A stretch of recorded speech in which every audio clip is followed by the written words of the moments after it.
ലോകായുക്തക്കെതിരായ നിയമഭേദഗതിക്കെതിരായ ഹർജി തള്ളി ലോകായുക്ത നിയമഭേദഗതി ഹൈക്കോടതി ശരിവെച്ചു എന്നുള്ളതാണ് അവർ ഇപ്പോൾ വരുന്നത്. രമേശ് ചെന്നിത്തലയാണ് ഹർജി തള്ളിയത്. രമേശ് ചെന്നിത്തല ഹർജിയാണ് ഇപ്പോൾ തള്ളിയിരിക്കുന്നത്. വിഷ്ണു സുരേഷ് ആ വാർത്തയുടെ നിർമ്മിച്ചിരുന്നു. വിഷ്ണു, എന്താണ് കോടതി പറയുന്നത്? ഹൈക്കോടതി ലോകായുക്ത നിയമഭേദഗതി ശരിവെക്കുകയാണല്ലേ? അഷ്മി, വലിയ പ്രതിഷേധങ്ങൾക്ക് വഴിവെച്ച ഒന്നായിരുന്നു ഈ 2022 സംസ്ഥാന സർക്കാർ നടത്തിയ ലോകായുക്ത ഭേദഗതി ബില്ല്. അത് CPI CPM തർക്കത്തിലേക്കൊക്കെ പോയിരുന്നു. പ്രധാനമായും 14-ാം വകുപ്പ് പ്രകാരമായിരുന്നു ലോകായുക്തയിൽ ആ മാറ്റം വരുത്തിയത്. അതിൽ വ്യക്തമാക്കിയിരുന്നത് മുൻപ് ലോകായുക്ത എടുക്കുന്ന തീരുമാനങ്ങൾ അത് പൂർണ്ണമായും തന്നെ സർക്കാർ സംവിധാനങ്ങൾ അംഗീകരിക്കണം എന്നുള്ളതായിരുന്നു. അങ്ങനെയാണ് KT ജലീലിന് മന്ത്രിസ്ഥാനമൊക്കെ നഷ്ടപ്പെട്ടത്. അതിന് പിന്നാലെയാണ് സംസ്ഥാന സർക്കാർ ഇത്തരത്തിലൊരു ഭേദഗതി കൊണ്ടുവന്നത്. മന്ത്രിമാർക്കെതിരെയുള്ള ലോകായുക്ത വിധിയാണെങ്കിൽ അത് മുഖ്യമന്ത്രിക്ക് പുനഃപരിശോധിക്കാം, മുഖ്യമന്ത്രിക്കെതിരെയാണെങ്കിൽ അത് ഗവർണർക്ക് പുനഃപരിശോധിക്കാം. ഈ 2 ക്ലോസുകളാണ് പ്രധാനമായും മാറ്റമായി ഭേദഗതിയായി കൊണ്ടുവന്നത്. അത് ലോകായുക്തയുടെ നിലനിൽപ്പിനെ തന്നെ ചോദ്യം ചെയ്യുന്നു എന്ന് കാണിച്ചാണ് പ്രതിപക്ഷം പ്രത്യേകിച്ച് രമേശ് ചെന്നിത്തല ഹൈക്കോടതിയെ സമീപിച്ചത്. പക്ഷേ നിലവിൽ ഹൈക്കോടതി വ്യക്തമാക്കുന്നത് അത്തരത്തിലുള്ള നിയമ ഭേദഗതിക്ക് സംസ്ഥാന സർക്കാരിന് അധികാരമുണ്ട്, അത് കോൺസ്റ്റിറ്റ്യൂഷണൽ ആണ്, അത് ഭരണഘടനാപരമാണ് എന്ന് വ്യക്തമാക്കുന്നുണ്ട്. ഒപ്പം ഒരു പ്രധാനപ്പെട്ട കാര്യം കൂടി ഹൈക്കോടതി ചൂണ്ടിക്കാണിക്കുന്നത് ഈ ശുപാർശ, അതായത് ലോകായുക്ത ഒരു കേസ് പരിഗണിച്ച്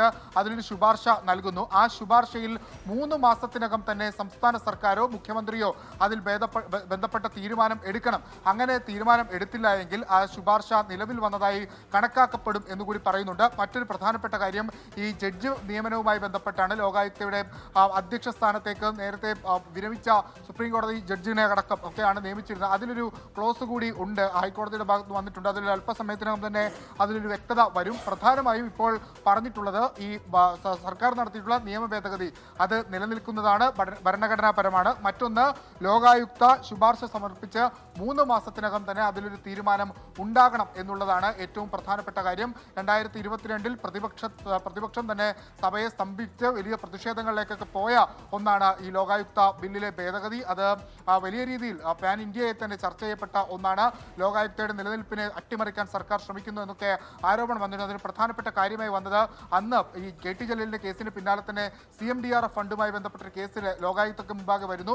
ആ ഘട്ടത്തിൽ ആ കേസിന്റെ മെറിറ്റ് അട്ടിമറിക്കാൻ വേണ്ടി സംസ്ഥാന സർക്കാർ ഇത്തരത്തിലൊരു നിയമ ഭേദഗതി കൊണ്ടുവരുന്നു എന്നുള്ളതൊക്കെയായിരുന്നു പ്രതിപക്ഷത്തിന്റെ ആരോപണം. അത്തരം ആരോപണങ്ങളൊക്കെ അവർ കോടതിയിൽ ഉന്നയിക്കുകയും ചെയ്തു. പക്ഷേ ആ നിയമ ഭേദഗതിയിൽ സാധുതയുണ്ട് എന്നാണ് ഇപ്പോൾ ഹൈക്കോടതി ചീഫ് ജസ്റ്റിസിന്റെ ബെഞ്ച് വ്യക്തമാക്കുന്നത്. സംസ്ഥാന സർക്കാരിനെ സംബന്ധിച്ച് അത് വലിയ ആശ്വാസം നൽകുന്ന ഒന്നാണ്. കാരണം ലോകായുക്തയെ അട്ടിമറിച്ച് അഴിമതിക്ക് കുടപിടിക്കുന്നു സംസ്ഥാന സർക്കാർ ശ്രമിക്കുന്നു തുടങ്ങിയ കാര്യങ്ങളൊക്കെയാണ് പ്രതിപക്ഷം ഉന്നയിച്ചത്. പക്ഷേ അതങ്ങനെയല്ല. അതിൽ കൃത്യമായ സംസ്ഥാന സർക്കാർ മുന്നോട്ട് വെച്ച വാദങ്ങളൊക്കെ ശരിയാണെന്ന് പറയുന്നു. സംസ്ഥാന സർക്കാർ പറഞ്ഞത് അതായത് നിയമാനുസൃതമായി അധികാരത്തിലെത്തിയ ഒരു സർക്കാരിനെ അത് അവരെ അയോഗ്യരാക്കാൻ അല്ലെങ്കിൽ ജനപ്രതിനിധികളെ അയോഗ്യരാക്കാൻ അത് ജുഡീഷ്യറിക്ക് പരിമിതിയുണ്ട്.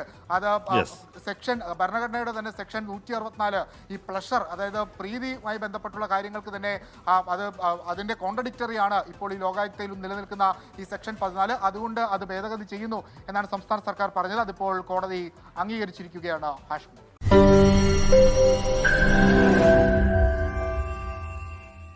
ലോകത്തെവിടെയായാലും ഏത് സമയത്തും 24 വാർത്തകളും ഓഗ്മെന്റഡ് റിയാലിറ്റി പാക്കേജുകളും എക്സ്പ്ലെയിനറുകളും വിശദമായി കാണാൻ ഞങ്ങളുടെ YouTube ചാനൽ നിങ്ങൾക്ക് സബ്സ്ക്രൈബ് ചെയ്യാം.